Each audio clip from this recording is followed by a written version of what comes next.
Senhor Milton Cavallo, me permite uma brincadeira com o seu sobrenome, mas nunca vi um cavalo tão manso. O senhor não esboçou nenhuma reação, nem emocional. É uma brincadeira, não tem nenhuma ofensa.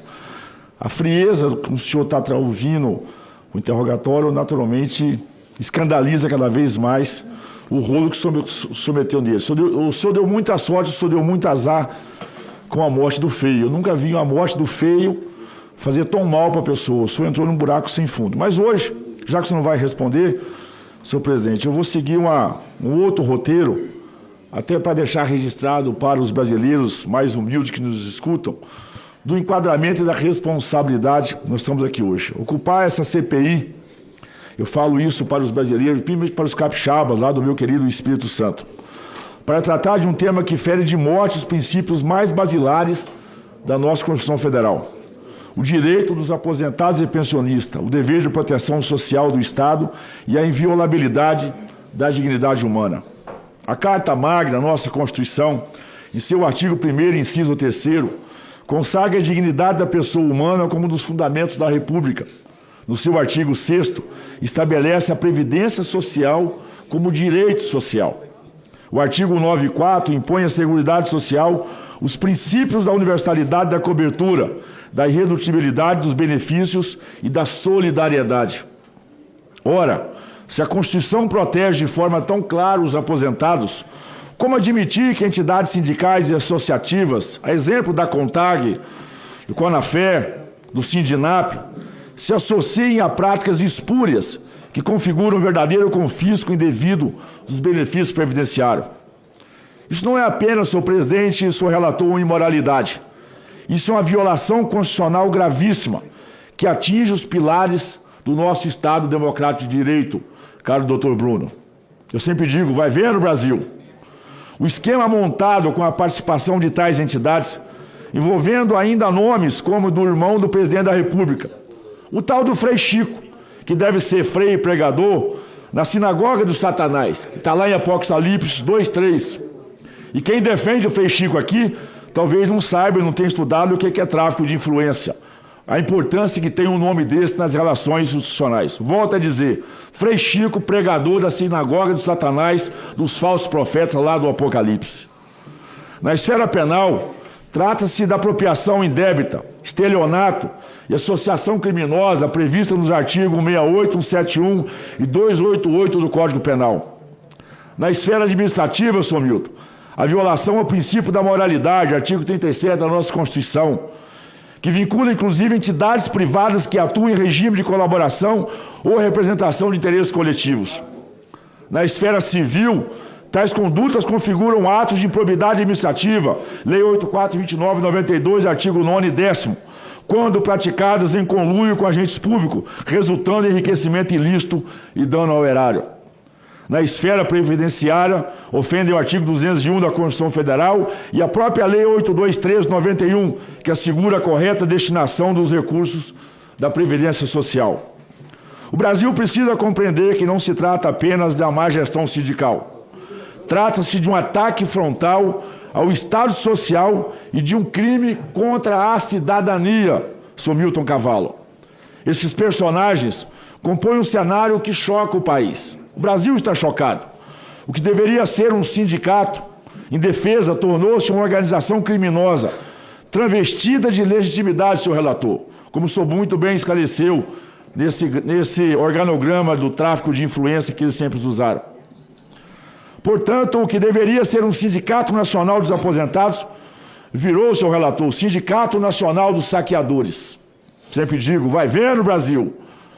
Quando dirigentes, advogados ou empresários se associam para montar esquemas que sugam o dinheiro dos aposentados, eles não apenas cometem crimes comuns, mas também violam o que há de mais sagrado, a confiança da sociedade no próprio sistema democrático. Como já ensinava Rui Barbosa, a pior ditadura é a ditadura do Poder Judiciário. Contra ela, senhor relator, não há quem recorrer. Da mesma forma, eu digo, a pior traição é a traição daqueles que deveriam defender os trabalhadores e aposentados. Contra isso, só nos resta a coragem de denunciar, a força de cobrar, a fé na justiça verdadeira. na justiça dos homens e na justiça divina. Se aqueles que deveriam defender os mais frágeis são os primeiros a explorá-los, se os sindicatos que deveriam ser a porta da esperança se transformam em portas de entrada para a ladruagem, então o que se resta da ética pública?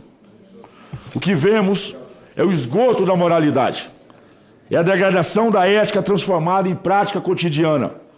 O Brasil não pode aceitar que os idosos, aqueles que construíram esta nação com suor e sacrifício, sejam humilhados e reduzidos a meros números de esquemas de corrupção. Vai ver no Brasil. Mas não falemos apenas de leis, artigos e dispositivos, senhor relator. Falemos de gente. Falemos de milhões de brasileiros e brasileiras que passaram a vida no campo, lá no nosso Espírito Santo, na indústria por todo o Brasil, no comércio, nas nossas regiões metropolitanas, no serviço público, sustentando família, pagando os impostos, acreditando que um dia teriam o direito de descansar com dignidade. Mas a quadrilha operou. Essas pessoas não pedem privilégios, pedem apenas o que lhe é de direito: receber com segurança a aposentadoria que conquistaram com suor e lágrimas. E o que receberam? Receberam um golpe dos sindicatos, o confisco das associações, a mão invisível da corrupção enfiada no bolso de cada aposentado. E é isso que chamam de política sindical? É isso que chamam de defesa dos trabalhadores? Eu chamo isso de covardia, de roubo, de esgoto moral, senhor Milton. Não aceitaremos narrativas de vitimização. Não aceitaremos desculpas esfarrapadas. Não aceitaremos manobras jurídicas. O que exigimos é simples: verdade, justiça e punição exemplar. O Brasil não aguenta mais escândalos que terminam em pizza. Já não aguenta mais ver os poderosos escaparem enquanto o povo sofre. Vai vendo, Brasil. Meus amigos e minhas amigas aposentados de todo o Brasil, sempre digo em especial do nosso Espírito Santo: não se calem, nós precisamos da manifestação de vocês. Não aceitem que transformem a sua melhor idade em moeda de troca. Não aceitem que os corruptos bebam o sangue do seu trabalho. Hoje, eu digo em alto e bom som: o roubo dos aposentados será lembrado como uma das maiores vergonhas da República, senhor relator. Mas também será lembrado como um momento em que o povo se levantou, em que a indignação virou força e que a justiça venceu a covardia. Aos que tramaram contra os idosos, deixo um recado: vocês não escaparão. A lei os alcançará, a história os julgará e o povo os condenará pela eternidade. E aos aposentados, deixo uma promessa, com certeza corroborada aqui pelo nosso presidente e pelo nosso relator: nós não vamos descansar enquanto cada centavo não for devolvido, enquanto cada responsável não for punido, enquanto a dignidade não for restaurada. Porque tocar nos aposentados, senhor Milton, é tocar na alma do brasileiro, que levanta cedo, trabalha e produz, de um povo honrado de valores, um povo cristão, um povo de família. A alma do Brasil não se vende, não se corrompe e não se entrega. Por isso que eu sempre digo: vai venda, Brasil. Para deixar nenhum tipo de dúvida, coloque o meu primeiro vídeo, por favor.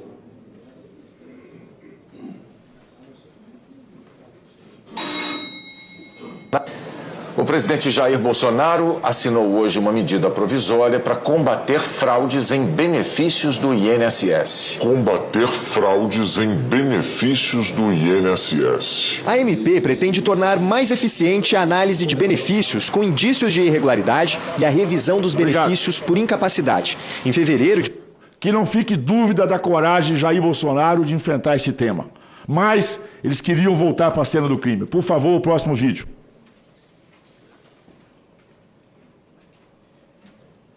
Depois de ter quebrado o Brasil, Lula diz que quer voltar ao poder.